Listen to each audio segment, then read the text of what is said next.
bobo na si Aling Rosa ay masipag mabait at mapagmahal na ina. Ang kanyang anak na si Pinang ay maganda, ngunit siya matamad at ayaw tumulong sa bahay. Pinang, anak, pakikuha ng walis, gising ko ang bakuran. Ay naku, inay, hindi ko po alam kung saan ang walis. Hanapin lang po. Nagugulat si Aling Rosa sa sagot ng kanyang anak.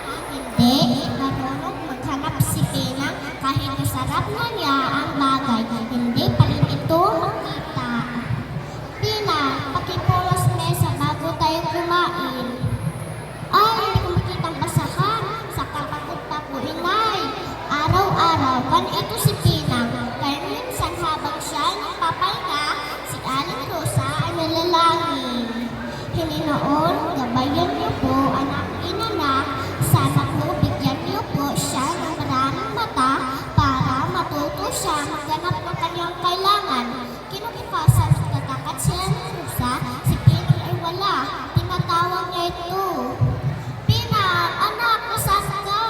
Hinahanap siya sa buong bahay. Kahit saan maghanap si Aling Rosa, si Pinang ay wala. Kinukupasan sa likod na bahay, may makita siya siyang kakaiba halaman. May bunga ito na bilog, matigas ang balat, at maraming mata sa ibabaw.